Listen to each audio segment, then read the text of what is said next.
This is a fighting lineup. Rubik, man. They need the Rubik. I think Rubik's good for Spirit Breaker. It's been like first ban versus Vici a lot, too, and of course FY can carry with that. Would you not say that for MVP Phoenix it's smart to ban out the Rubik? Because it Yeah, is obvious, definitely. especially now that Clock is picked up. Second phase Rubik ban, Respect ban. Looking at their lineup, so they have Clockwork and Lina, and Vici is taking out PL. Like Clockwork has like kind of a hard time dealing with a illusion-based hero. They're not... What about Anti-Mage? We saw Anti-Mage a lot yesterday. Spirit Breaker can kind of deal with them. Lina can also kind of deal with them. I'm not sure if either teams are really looking for it. They're still the Queen though, so I'm just seeing the pattern where it's not only LGD and see that every other team is like, Queen is not the hero we want to prioritize anymore. Definitely. Is it has something to do with the Lina as well? Because Lina beats the Queen in the lane mostly, and it sort of eliminates some of her versatility in the early game. It might also be just because of the super long cooldown on her ultimate that has kind of been shunned in favor of ultimates that are like on a minute cooldown, like Clock Lina. How about Darkseer for either of these teams? Had an immense success yesterday in most of the matches. I think in terms of win rate in this main event, it's actually 77%.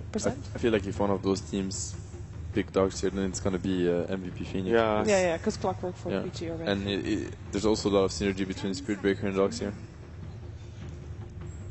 But I feel they mostly prioritize, like if they were to pick the Darkseer right now for MVP in their next pick, it's gonna be a support Spirit Breaker, and it's not so much of team fight, and it doesn't really feel like MVP is a team that they want to go for a very heavy single target support. They mostly go for team fight supports like Witch Doctor. We might see a Queen of Pain safe lane because, you know, Clockwork he's a very good offlane hero, but if there's one safe laner, like one of those that you really don't want to face, it's Co-op, Razor, Viper, those safe laners, they just destroy Clockwork. And he's very good at getting experience versus any tri lane. When you face a very strong tri lane, your offlaner is usually Clockwork because he just, cogs the creeps and like messes with the lane equilibrium anyway. It also opens up for mid TA, which I think actually matches up really, really well versus Lina. Unfortunately, TA removed. Oh, she's banned. Oh, it would have been a great pick. Oh, I like that. Early maiden pick. So it's most likely going to be a Lina mid.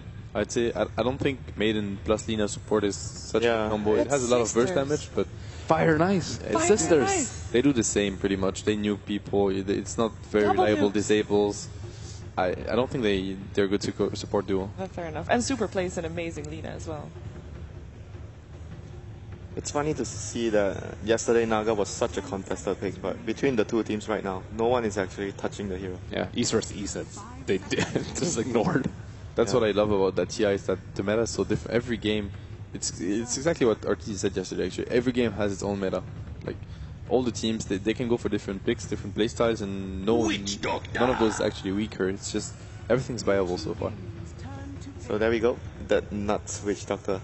I think we had a stat before, like he was the Witch Doctor that actually dealt the most damage or something along the lines. He played an amazing Witch Doctor. He did so much versus Empire.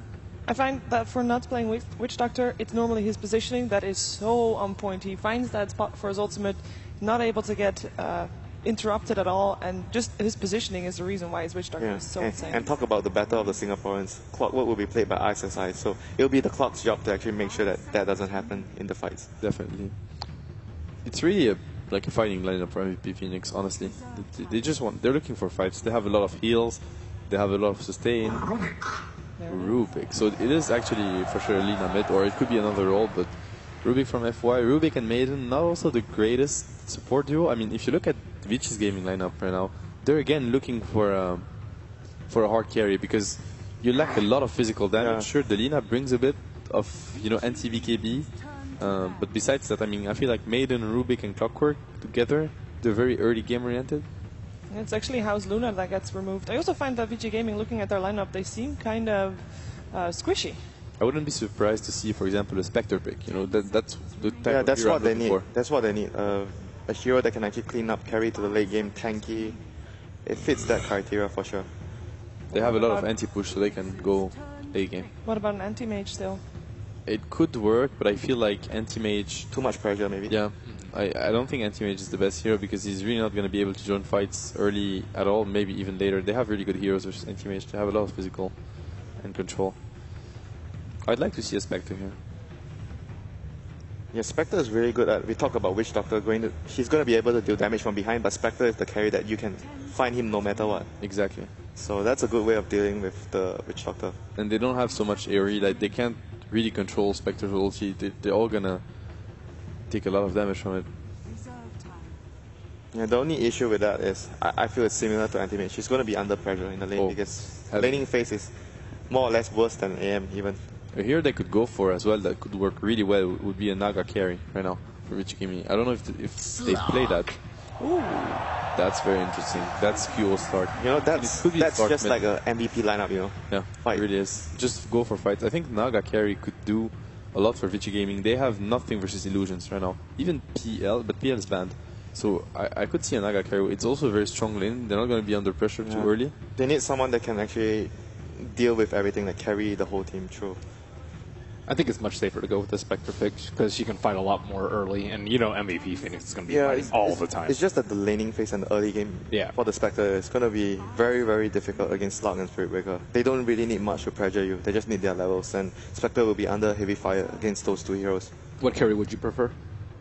I'd see Naga, honestly. I think they have nothing with Illusions, and if Naga gets to that stage, he's going to have a good early game because you have Clockwork, Lina, Maiden, Rubik. Like, those lanes are really strong. I don't think they have much options, so they need someone to be able to carry everything, and Naga is one of those heroes. Yeah, I feel they have nothing versus Naga and MVP Phoenix. They actually have 0 AoE. What about a Juggernaut, just to throw that out there? I think it's so because they have a lot of spells against Juggernaut, like actually almost all their spells, Spirit Breaker, Ulti, the Weave, obviously, the physical damage. Grave as well. Graves. What about Sniper? Pop ulti. Sniper could work, but Blink Sniper... Oh! That's interesting. That's a Howard hero. That hero could work, actually. They don't have a lot of disables. That's a great hero to think of. That's the first time, right? The hero has I think so, yes. It is. Yeah, it is a first time pick at TI5 for Morphling. So let's head over to our commentary team for the opening game of the day with Toby One and Cinderin. Thank you very much. Yes, it is time to get underway with VG Gaming as MVP of VG Gaming. Of course, they're no strangers to TI. They've made it to the grand final before, but MVP, they're upsetting everyone with their victories every single time, and they're such a bunch of nice guys. Yeah, it's hard not to be an MVP fan. I think they're really nice, and the same could be said for VG Gaming, right? All of their results. It's really cool. What I really like about this event is that we get to see the personal stories of some of the players that, at least generally, the Western following don't know too much about a lot of the Chinese players. So it's really cool that we get to see, for example, this profile on FY and VG in general. So it gives you a little bit more insight into what's going on behind the scenes for the players. And yeah, what a draft this is. I cannot believe we're getting a Slark and a Morphling in the same game. This is two heroes that have... I think this might be like the second or third Slark pick of the entire tournament. I think it's the first of the main event. Thinking twice, it might only have been picked once before, and it might have been MVP in the group stages. Actually, QO, I do believe, played the Slark earlier. And first overall pick of Morphling. Crazy stuff. I think the Slark pick is great. You look over Vichi's lineup until they pick the Morphling. Slark is actually really good against all these like predictable stuns, such as Light Strike Array follow-up. You can easily just pre-cast it before you get lifted by Rubik. You can break out a Frostbite. And he's also good against Clock and Lane. You can actually just run in and fight him, and you can jump into the cogs. You can pounce over the cogs and into there, which is really important, and pounce out of them as well. So very interesting mechanic for that individual matchup.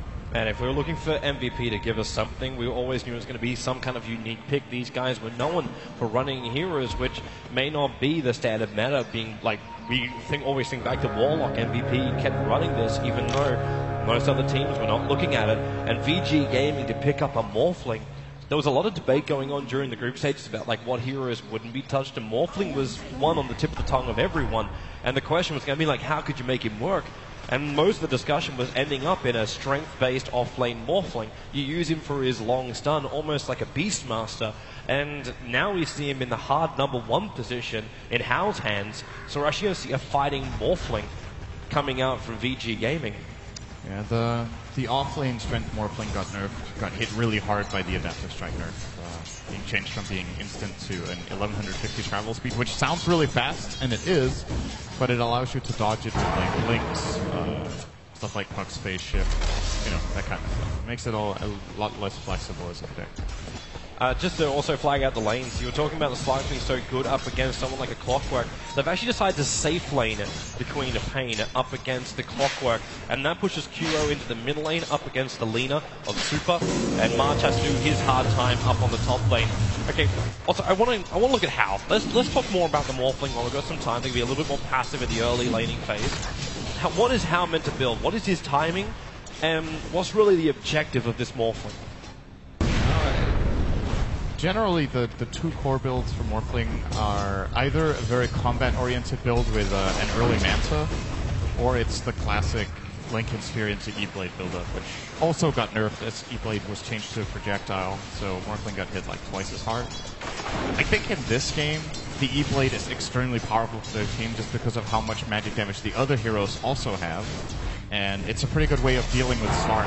You want to kill him in a very quick burst rather than having sustained damage that he can just outlast with his ultimate and just running in and out of fog. So I would like to see Hal with a shotgun build in this game. I think it could work with if Super has a good mid lane, and so far he's doing good.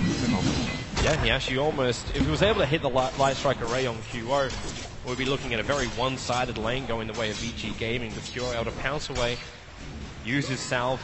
And once he's level 6, QO won't really care as much about this harassment coming out from Super, because he'll just move out of vision, heal up, and then come back and do it all over again. The Laguna Blade is the only thing he'd have to be slightly concerned about. In the meantime, I also want to keep tabs on Nuts and his movements. The Witch Doctor play for MVP has made so much space to paralyze and cast. They keep catching teams out away from creep waves, away from neutrals, and just having these isolated heroes getting hit by the cast. It's almost like having an extra ultimate during a team fight. Nuts' position normally perfect on that. This game, it's going to be hard for him, though, because I think the way VG Gaming's lineup is set up, it makes it a lot less likely to find those incredible casks. Morphling can just dodge it. I think March is dead. March should really be dead right now. He is in a lot of trouble here. The smoke moving up by Fenrir and FY. He's got charge, but that's the reason why FY is holding with the telekinesis, so he can drag March back. And the bash onto Hal. He does the damage, but not enough to get